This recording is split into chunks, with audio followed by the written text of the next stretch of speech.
High five.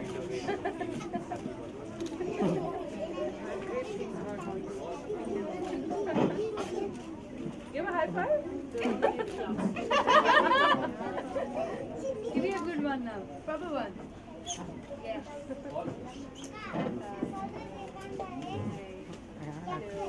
I got the t-shirt.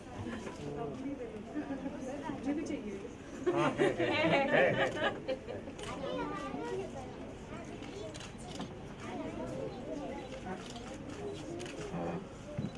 Really going and saying, this is really picking up an issue which is very stark, which is very intrinsic. It's almost like a silent thing that's happening in the country because children don't get good food, they don't go to school, they don't they don't develop as good in, physically, they don't develop well. And therefore, we need more and more people to come forward. So today is... I am Chef Vikas Khanna, and always, whenever you come to Chennai, you find something new. There's something about it. Today, we were, since morning, we were on a tour looking at the new foods, the markets, which is obviously one of the first important part for me whenever I go to a city. But it was something very inspiring that this is a city like a world of its own. It is so self-contained in its culture. बहुत ही rare city है जहाँ पे इतने multiple cultures are coexisting. Like you have a Jain temple right next to a mosque, and then you have a church on the same street, and then you have a small temple, and then you have a big temple like at the end of the street. Like this is like a very special city for all of us, not just because of food, for anyone who loves culture. This represents a long history of India's evolution and metamorphosis, mere khayal se. And always inspiring to come back because I fell in love with India when I came to South India. Uske pehle to I was only contained in North. When I came to get educated here in Karnataka, that is the time I started traveling to Tamil Nadu and Kerala.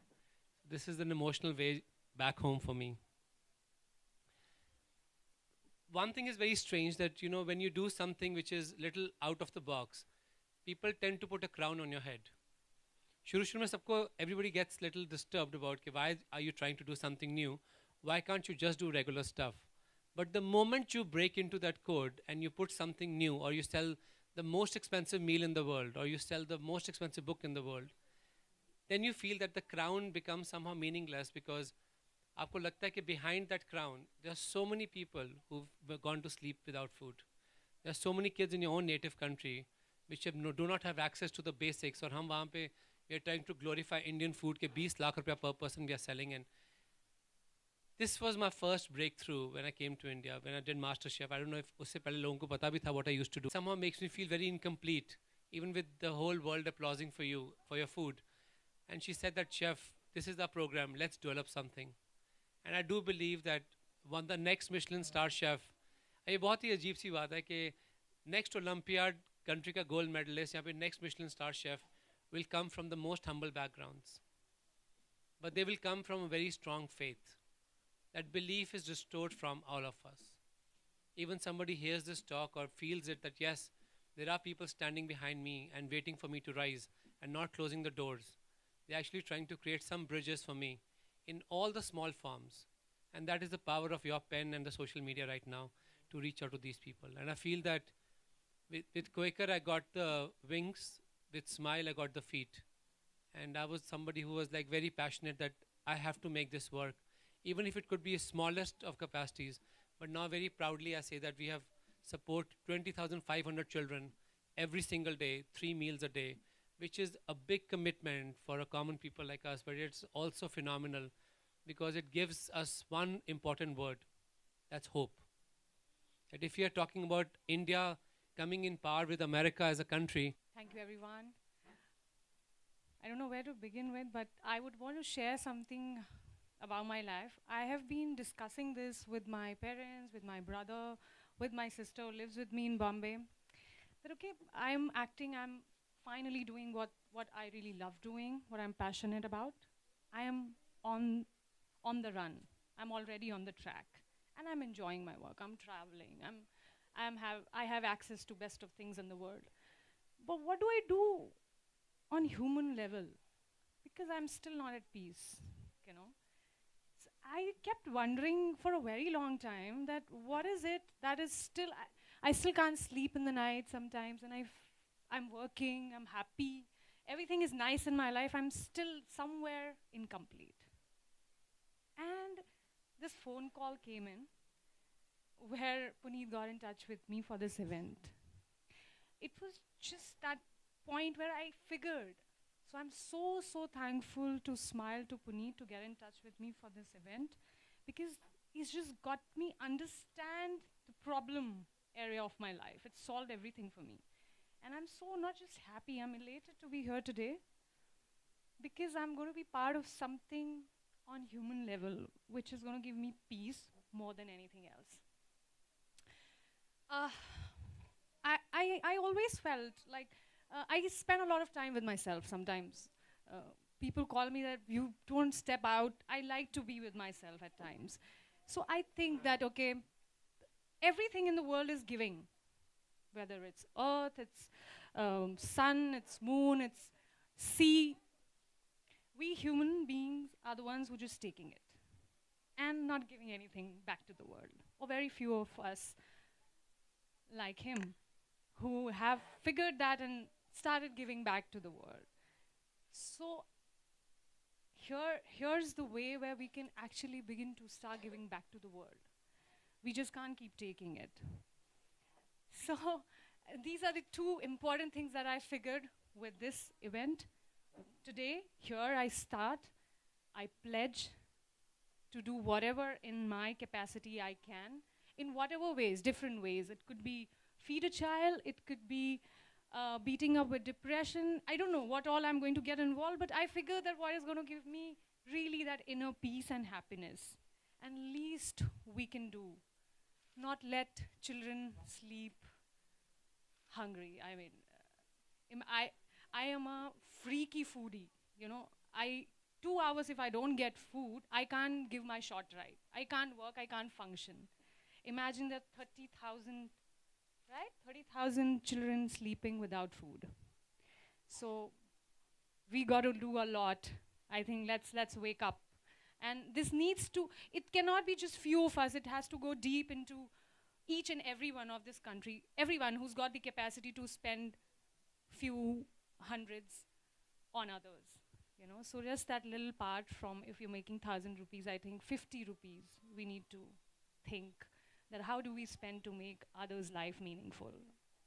And in return, our life is going to be meaningful. I don't know, I think I'm speaking a lot, but I'm just speaking from my heart. So this is what I really want to say. That's all, I think. Thank you very much. So I run this small NGO in Bombay, which is called Spandana, where we only employ visually challenged therapists. India has the largest number of blind population in the world. So I run a spa where everyone who work in the spa, they all are blind.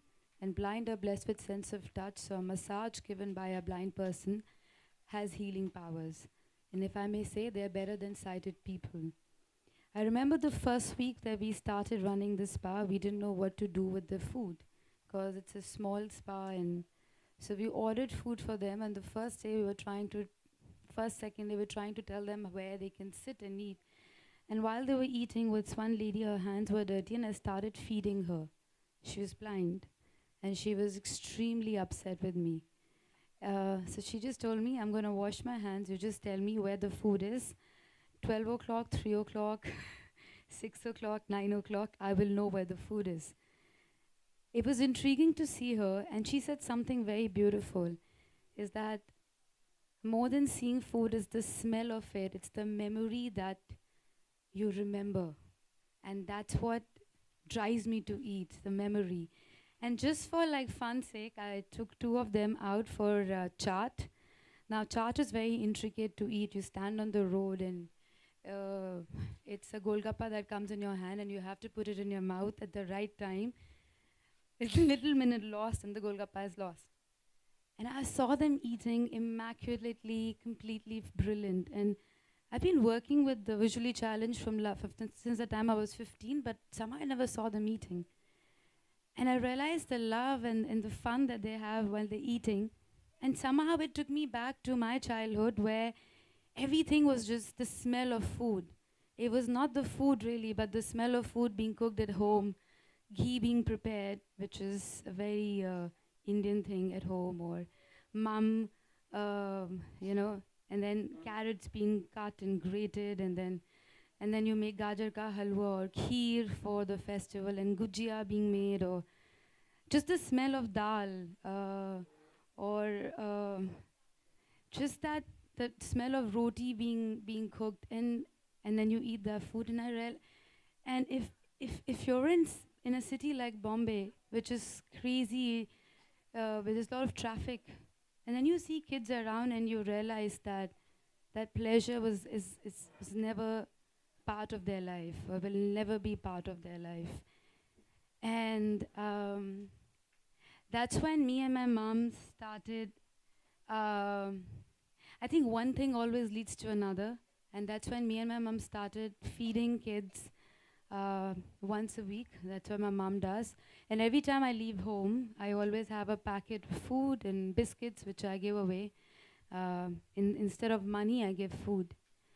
But that's not enough, clearly, because if you see the numbers, there's a lot more that we need to do, and a lot more people need to come out and give. Um, India has the largest number of one of the largest number of underprivileged kids, largest number of blind population, and also one of the largest number of millionaires and billionaires.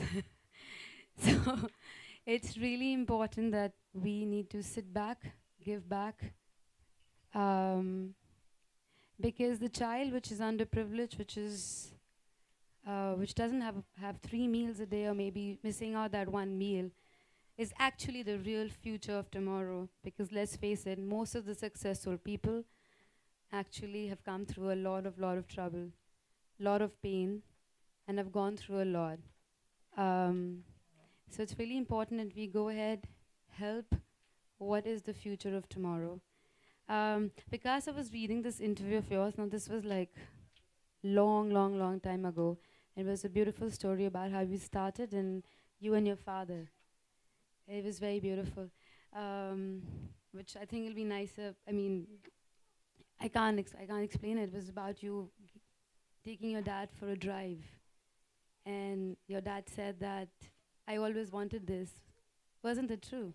And then you said, why didn't you tell me? And he said, you didn't ask, or something like that. So let's not be in a space where you could give and you didn't, because you just didn't know how to. Um, because now you know how to. It's smile, and you can just pledge your support. Thank you.